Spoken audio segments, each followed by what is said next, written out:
Welcome to 100 Yards of Football. Today I got my NFL team preview.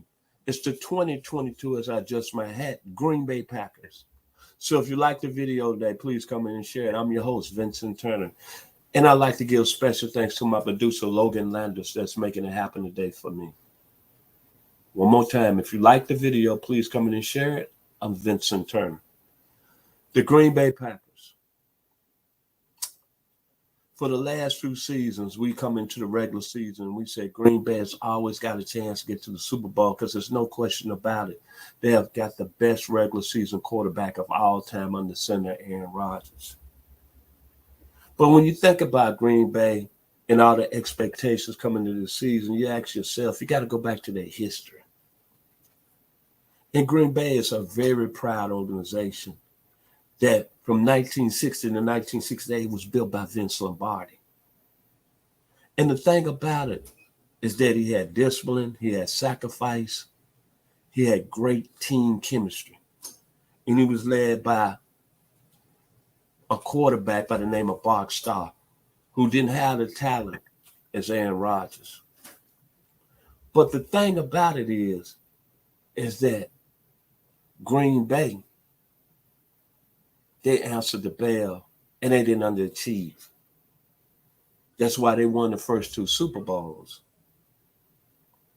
Now you roll the film and let's talk about right now. The 2022 Green Bay Packers. Last year went 13-3. The year before 13-3 and ended up with disappointing losses in the playoffs. But what I look at is that they got a very special man at quarterback. Obviously, to me, the best regular season quarterback of all time. Out of Chico, California, Pleasant Valley High School, by way of California. Got over 55,000 passing yards in his career, 449 touchdowns. And then last year, he had a pretty good year. He was the league MVP. He has 4 MVPs. I'm talking about Aaron Rodgers. 4,100 yards, 31 touchdowns last year, 4 INTs, had a 119 passing rate. But the thing about Aaron Rodgers, he's the James Harden and Alex Rodriguez of professional sports. I'm sorry. I love the guy. But when it comes to postseason, he's very overrated. 1-4 in NFC championship games. That's all about him, baby. He's got to win the Super Bowl. He should have 2 or 3 other chips. But that being said, Green Bay is going to be a real good football team this year. It's all about Aaron Rodgers, baby. Can he get over a hump? Not in the regular season, but when the money is on the line. The coaching, Matt LaFleur, I love him. 39-10. It's 4 years in the league. 3 straight 13-win seasons. But until he win big with Aaron Rodgers, he's going to be Marty Schottenheimer. Can we say Cleveland Browns back-to-back AFC Championship losses to the Denver Broncos? The running back position should be pretty good supporting Aaron Rodgers. Let's talk about the offensive side of the ball. They're running back lethal, weapon 1 and 2. A.J. Dillon is a real man out of Boston College last year, 803 yards, 5 touchdowns last season.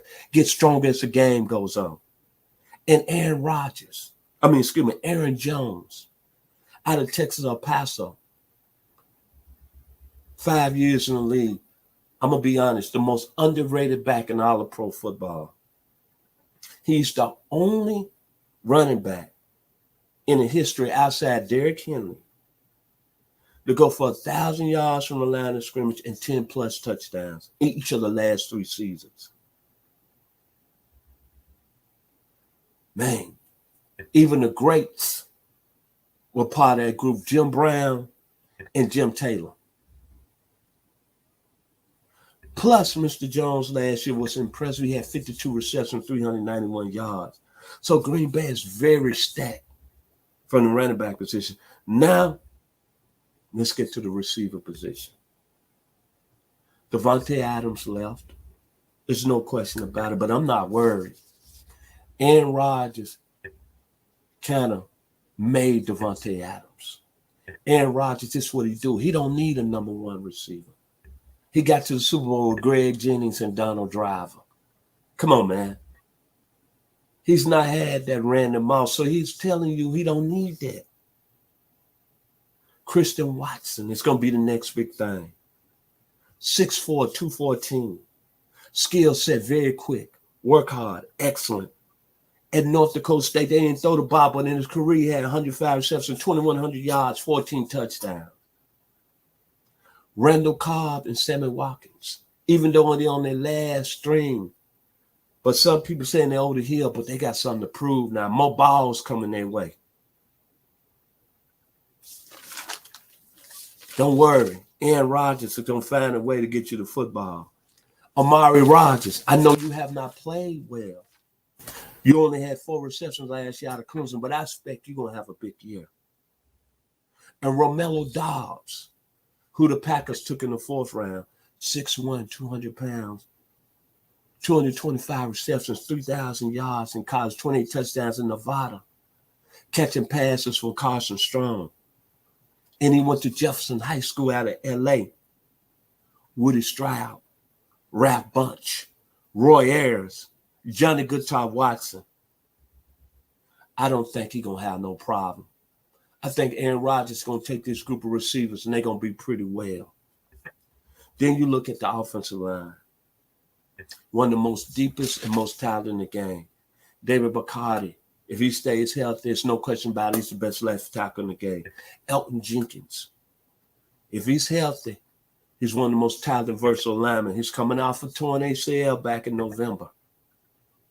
John Rudin Jr. is a very good football player. Royce Newman started 16 games last year. Josh Myers played on the 300 snaps. I think we don't have to worry about the Packers' offensive line. They're going to protect Aaron Rodgers. The defense. That's what I love.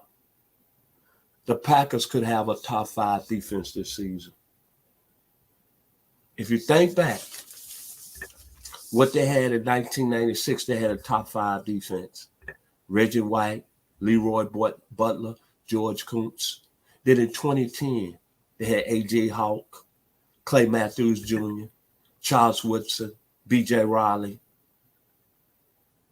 This group is just as good as that group was in 96 and 2010, and that group was part of teams that won the Super Bowl. But the thing about it, when you look at this D-line, Kenny Clark is one of the most dominant in his position. Maybe the best in the game outside Aaron Donald. Dean Lowry is a guy that's very unappreciated. 5.5 sacks last season. 49 straight games starting.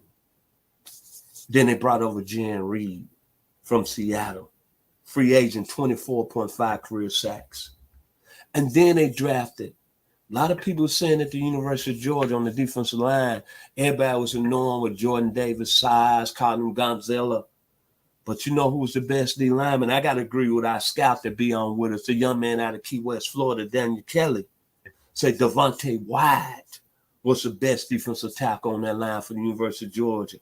Career, 113 tackles, 5 sacks, 24 quarterback hits, 2 fumbles. Dynamic athlete and explosive. Then looking at the linebacker position, it gets better. Rashawn Gary is starting to be a rising star, shining star, Earth, Wind, and Fire. Last year, 9.5 sacks, 28 quarterback hits, 9 tackles for loss, team highs. And this one has got to hurt for the home team here. Devontae Campbell was here in Atlanta. Mr. Blank in the Falcons organization that decided not to resign him. Well, he was looking for a team last June, and you know what? He found him a home. First team All-Pro, 145 tackles last year, 2 interceptions, 2 sacks. And first team All-Pro.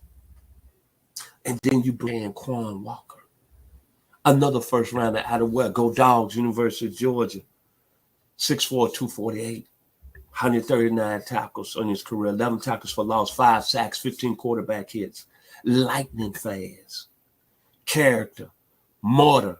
Understanding assignments. All A pluses. All A pluses with Quay Walker. And then you know what? The strength of the team might be the secondary. Jair Alexander, before he was injured last year, only played 4 games. Everybody say he was the best lockdown corner in the game. I'm assuming he's going to be back at that level. But again, Green Bay gets lucky with Rasheed Douglas, who they signed in the middle of the season. All he did is play like an all-pro. He came off the Arizona practice squad. And what did he do last year? 5 interceptions. Took 2 back for touchdowns, 13 pass defense. And then the young man out of Newton County, 20 East, Conyers, Eric Stokes, tremendous promise, solid as a rock as a rookie, showed he belonged, first round pick. He's going to be a Pro Bowler one day. And then they got the 2 best safeties, maybe safety combo in the game. Darnell Savage, one word, elite. Adrian Amos, top 5 in the league right now. No respect. So when you look at the Green Bay Packers, man, this is a legitimate, head-to-toe, very balanced football team. Make no bones, it's very strong. They have a quarterback that's turning 39 years old this year. The only thing with Aaron Rodgers, a lot of people saying, is he overrated? In this game, when you perform at a high level like Aaron Rodgers has did in the regular season, and you play this long in the league and you got 1 Super Bowl, people going to question that. The thing with the Packers, to me, you got an outstanding young coach in Matt LaFleur. You got an outstanding football team. You got playmakers all over the field. I don't care about you losing Devontae Adams. Christian Watson, Sammy Watkins, Randall Cobb, Romello Dobbs, Amari Rodgers. Somebody going to be the next guy up because Aaron Rodgers is going to make that happen. Your offensive line is deep and talented. Your defensive line is deep and talented. Your linebacking core is great. This is a complete team, man.